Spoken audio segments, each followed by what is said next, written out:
Welcome to the Three Martini Lunch. Grab a stool next to Greg Columbus of Radio America and Jim Garrity of National Review. Three Martinis coming up. Hey, really glad you're with us for the Tuesday edition of the Three Martini Lunch. We've got good, bad, and crazy martinis for conservatives today. And Jim, once again, Joe Manchin coming through with our good martini. You know, Joe Manchin said after the 2020 election that he would make sure that the filibuster didn't go anywhere. He's been good on his word. It seemed like he was getting wobbly there a little bit, but he stood firm, got some help from Kyrsten Sinema, which probably helped him stay that way. Then he sunk Build Back Better. He knocked down Neera Tanden for a critical spot in the Biden administration, and now he is once again seeing a radical nominee come from the Biden administration that he will not allow to be confirmed. This is Sarah Bloom Raskin, who's actually the wife of far-left Maryland Congressman Jamie Raskin. She's nominated for a position on the Federal Reserve, and Joe Manchin's not going to vote for her because of her stance on energy in an era of inflation. Now, a couple of weeks ago, the Free Beacon did a very good write-up on why she would be bad at the Fed. And basically, it's that she thinks banks should play a role in fighting climate change to the point, it would seem, of punishing banks for doing business with energy companies. So that's what kind of person we're potentially dealing with here.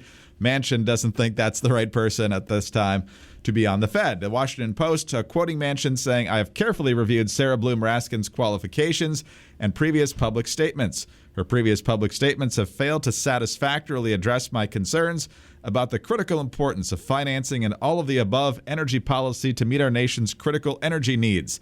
I have come to the conclusion that I am unable to support her nomination to serve as a member of the Federal Reserve Board." She was nominated to the job of vice chair for supervision, which is the Fed's top banking regulator. Democrats, meanwhile, trying to change the subject by blaming Republicans for not advancing Biden's Fed nominees. But Pat Toomey of Pennsylvania, the top Republican on the Senate Banking Committee, pointing out publicly, "We've approved every person to go to a full committee vote except Sarah Bloom Raskin." So, Jim, what do you make of Joe Manchin once again stepping up and probably taking a few punches from the left here? Well, Greg, one of the things that I think makes this the good martini is it's an indicator that the Biden administration and its team and probably Prime Minister Ron Klain and the political strategists are all slow learners. In a normal administration, you have your most political capital on Inauguration Day, and it's usually very slowly declines month by month, year by year. Your ability to persuade people in your own party to do what you want slowly declines. Your ability to get people in the other party to do what you want slowly declines. So anything really hard you want to do, any nomination that you've got to, is going to generate a certain amount of opposition, best to do it early. You don't, your best chance is going to be in your first year in office, then second year, and then depending on what happens in the midterms, if you're lucky, you can still get it in the third and fourth year. But generally, you got to do it early. Well, we are now a couple months into Biden's second year in office, and it has not been a normal presidency. Biden's approval rating has dropped pretty darn low, pretty darn steep. I think we can agree that Afghanistan was a key turning point. But since then, all kinds of problems with the border, with inflation in particular, the pledge, I'm going to shut down the virus, and then the huge Omicron wave, all this stuff kind of added up to create this sense that Biden was incompetent and not up to the job and kind of doddering and always a day late and a dollar short and all that stuff. So it was not surprising. So this is really not a great time to try to shove through a nomination is going to be controversial. Oh, by the way, you're in a 50-50 Senate, so you just don't have that many, votes to spare. In fact, none really. It's always a chance, well, maybe we can get Susan Collins. Well, no, Susan Collins opposes her too. So the question is, if you're the Biden administration, what fights do you want to pick right now?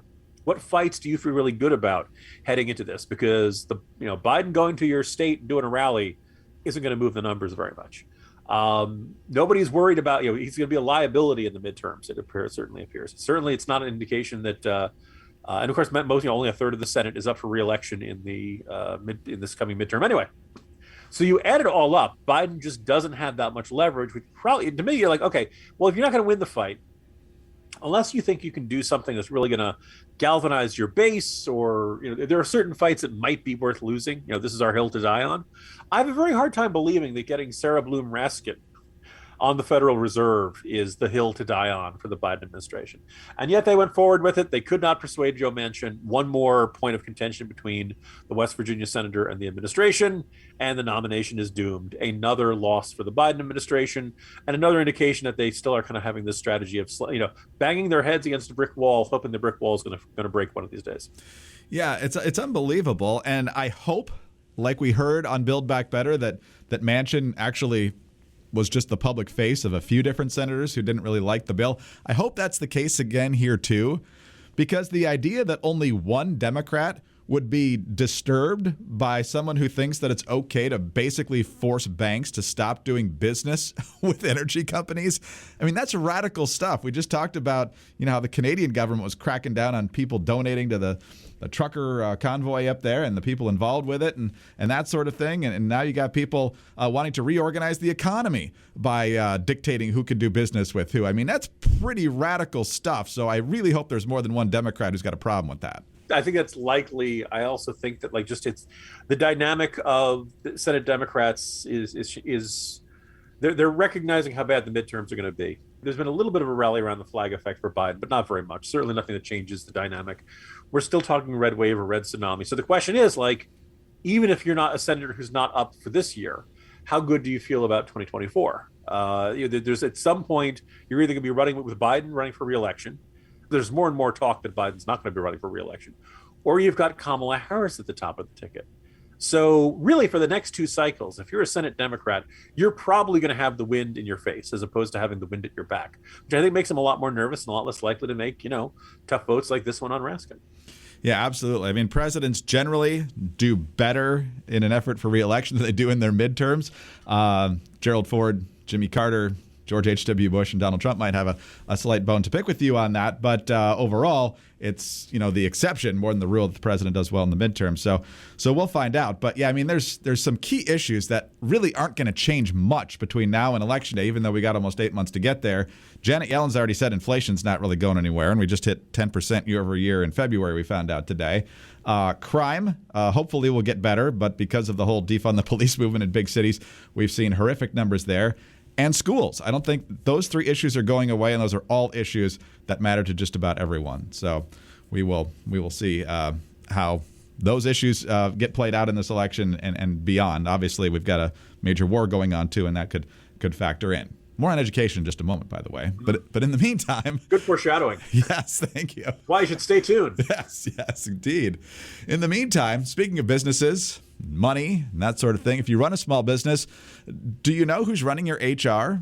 If your answer is, I'll figure it out myself, or honestly, no one is, remember that one employee complaint can turn your world upside down and devastate your business. But HR is not just about avoiding risk. As a business leader, you should do right by the people you employ, and that's why Bambee can be a huge help.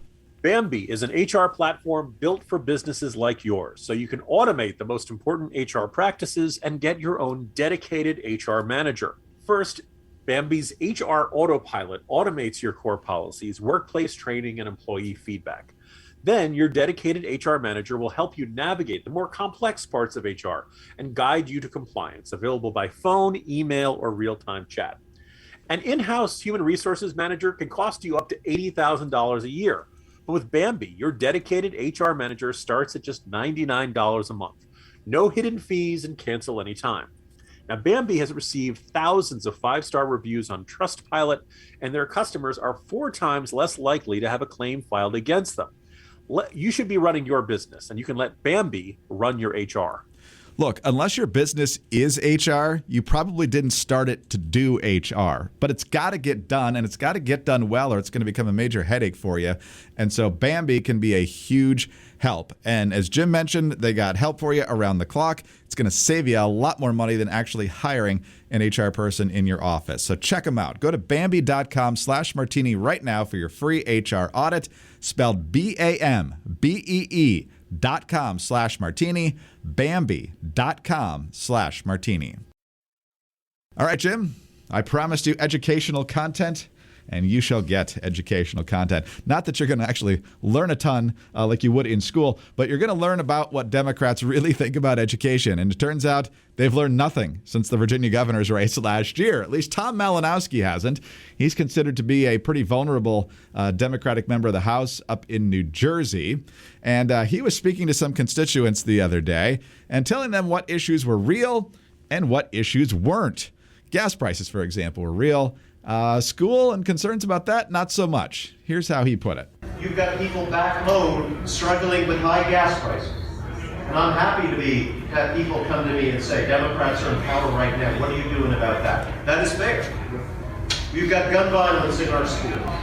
We've got a climate crisis that is resulting in 4 feet of water being dumped in the basements of residents abroad. Those are real problems. Hold me accountable for dealing with those problems. But there's a whole political movement that is trying to divide us over made-up cultural bullshit because they want power. Made up cultural BS because they want power. That's pretty much what Terry McAuliffe tried to get away with in Virginia. That did not work out very well for him. So when it comes to what's being taught, the policies your kids have to follow, and most of those are getting rolled back now, but I don't think parents are going to forget about those overnight.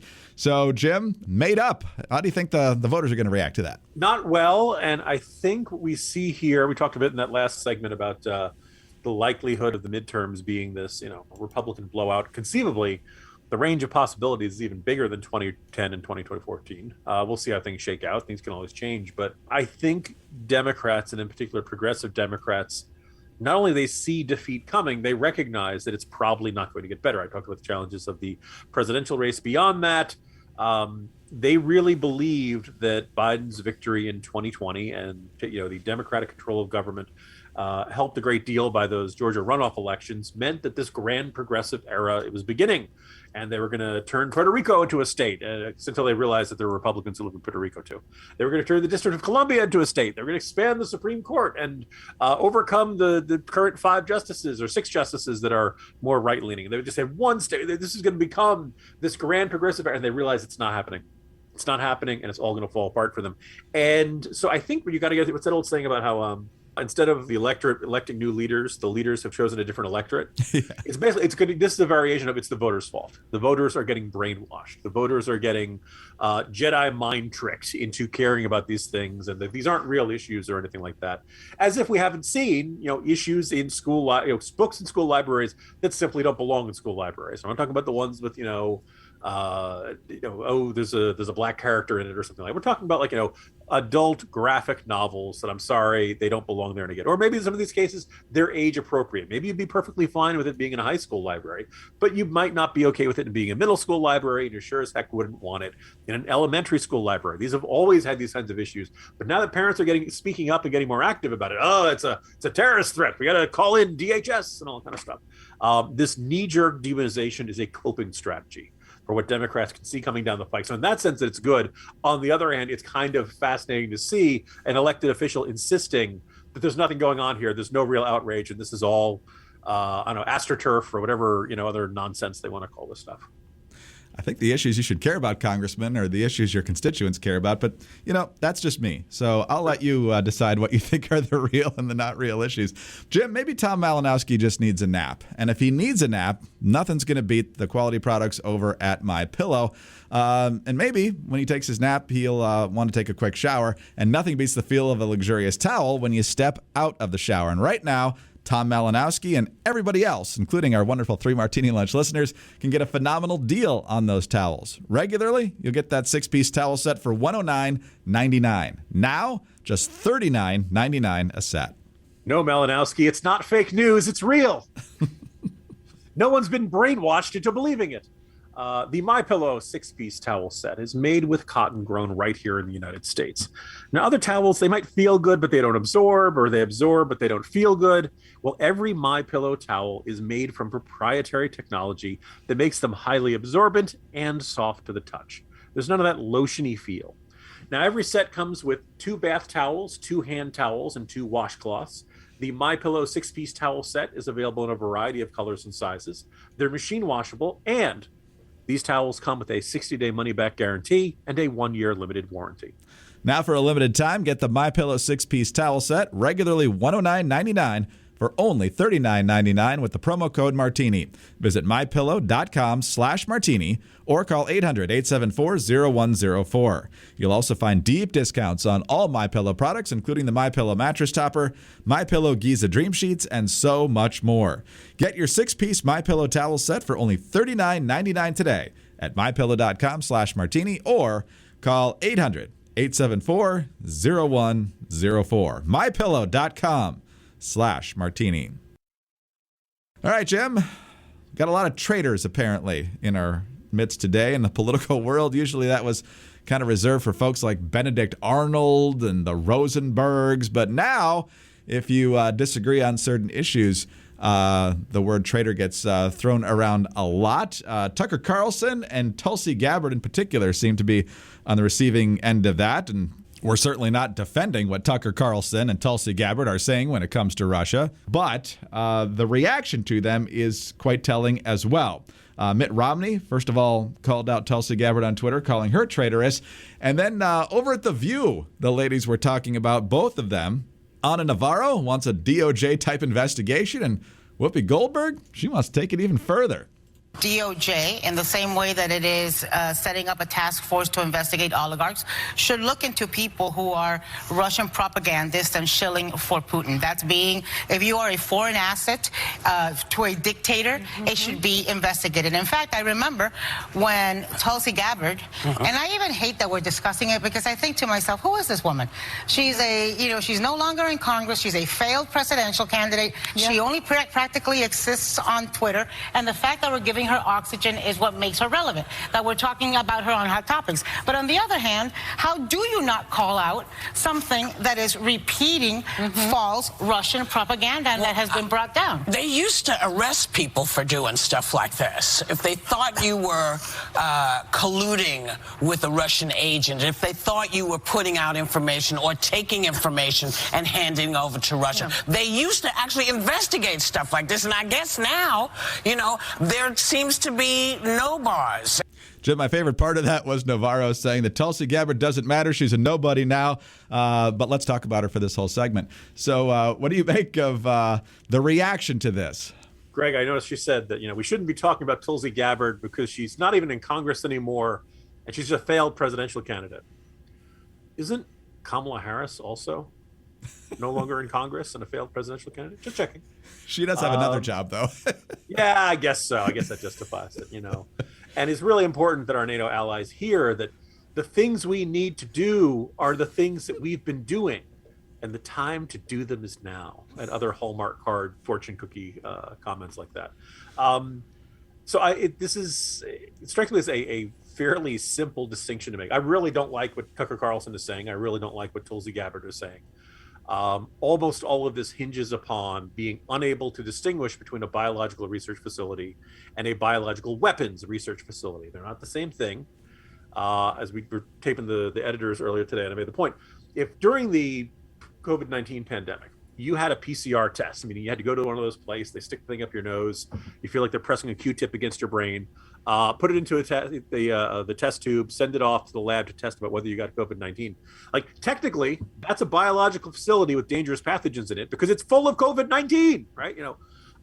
Every CDC lab in the country has this sort of stuff in it. Almost every university biology department has probably got something in the fridge that could be a dangerous pathogen. So when people say there are labs full of dangerous pathogens in Ukraine, this is what they mean. Now, by the way, there are 3 facilities in which the U.S. went to make sure we don't want any of this dangerous stuff to get released. Back in the Bush years, I think we paid them initially $15 million. Now, this is basically, we don't like the idea of having dangerous pathogens sitting in a refrigerator in a building with minimal facility. It was the Scientific Research Institute of Epidemiology and Hygiene in Lviv. It is the Ukrainian Scientific Research Anti-Plague Institute in Odessa and the Central Sanitary Epidemiological Station in Kiev, right? Those were the big 3. So if there's anything that's like a leftover Soviet stuff and that's, really dangerous, that's in there.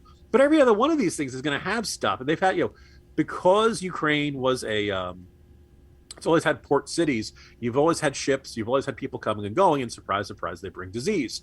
There are rats on the ships. There are ticks and fleas and all kinds of other stuff that brings a disease. So going back to the 1800s, Ukraine has had facilities that have studied contagious diseases and attempted to figure out what causes them, how to stop them, things like that. That's what we're dealing with here. Again, I really don't like what Tucker Carlson and Tulsi Gabbard are saying. But we should keep in mind, I believe treason is the only crime that the Constitution specifically specifies and causes death as a penalty, right? What Tucker Carlson and Tulsi Gabbard are doing is not treason. Right? Saying something stupid is not that. Saying something that people vehemently oppose is not treason. Even lying is not treason, right? Unless you're getting specific instructions from the Russian government to say, do this in order to divide American public, then it's a different story. Nobody's indicated anything like that. And it doesn't work the same way if Tucker Carlson goes on TV and says stuff that the Russian government likes, and then the Russian government starts running. That's not propaganda. That is not treason. The Russian government can take anything they want to say and say, aha, look good for this. Do I think Tucker Carlson and Tulsi Gabbard are completely wrong on this? Yes. But we should not be throwing around the term treason willy-nilly. And it was really bothersome to see Mitt Romney do the same. Romney used the term treasonous to describe Tulsi Gabbard, and I expect better of him. Yes, I realize everybody in politics has been accusing their opponents of treason going back through Russiagate, and you can probably go back through years and years and decades even. But it is deeply, deeply frustrating to see this, and it is nonsense. We should not be putting Tucker Carlson or Tulsi Gabbard in jail. Once again, Greg, The View is like a current events show for people who don't know anything about current events and do not care to learn. What's more annoying, unfounded and over-the-top allegations of treason, or Logan Act? I haven't heard anybody accuse anybody of violating the Logan Act lately, and that's, of course, another meaningless attack. Every time we do the Logan Act, I want to have some sort of the sound effect of Wolverine on sheathing his claws from the X-Men movies.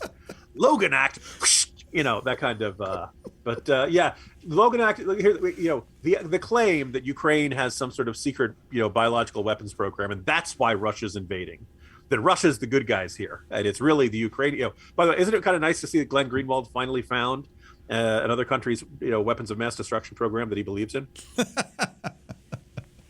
But anyway, yeah, so I'm extraordinarily skeptical that the Ukrainians have this secret biological weapons program. But hey, we've just been through this big exercise over the last 2 years. Here's what happens if a virus gets out of a lab. Or maybe it came from a wet market, wink, wink, So yes, of course we don't want Russian troops traipsing through this. These are the same guys who fired artillery shells at a nuclear plant. We're not dealing with Mensa candidates here, right? So for obvious reasons, the U.S. and the World Health Organization and everybody else wants to keep Russian troops from ransacking these places. And yeah, it certainly does sound like the sort of thing that maybe Russia wants to use biological weapons or chemical weapons and then say, oh, it wasn't us, it was the Ukrainians. But either way, you kind of shake all this stuff out. Of course, we have good reason to worry about this stuff. But amazingly enough, Tucker Carlson and Tulsi Gabbard say these stupid things and leave it to The View to find a response to it that's even dumber than what they're saying. It's like matter and antimatter of stupidity crashing into each other. You have a constitutional right to be stupid. Congratulations. Jim, have a great day. See you tomorrow. See you tomorrow, Greg. Jim Garrity, National Review. I'm Greg Corombos, Radio America. Thanks so much for being with us today. Do subscribe to the podcast if you don't already. Tell your friends about us as well. Thank you very much for your 5-star ratings and your kind reviews. Always appreciating those. Get us on your home devices. All you have to say is play 3 Martini Lunch podcast and follow us on Twitter. He's at Jim Garrity. I'm at Dateline_DC. Have a great Tuesday, and please join us on Wednesday for the next 3 Martini Lunch. Hey guys, we know it's hard to keep up with all the news these days and it can be overwhelming, but don't worry because we're here to talk and laugh about it all. Russia is meeting resistance in Ukraine, people are pouring out Russian vodka, Biden is losing it, and mask mandates are finally ending. Hey, it's the Chicks from the Chicks on the Right podcast. Download and subscribe to our daily podcast to hear us pick apart and pick on the news of the day. Politics to pop culture, nobody's safe, but it's all fun. Subscribe on iTunes or wherever you get your podcasts.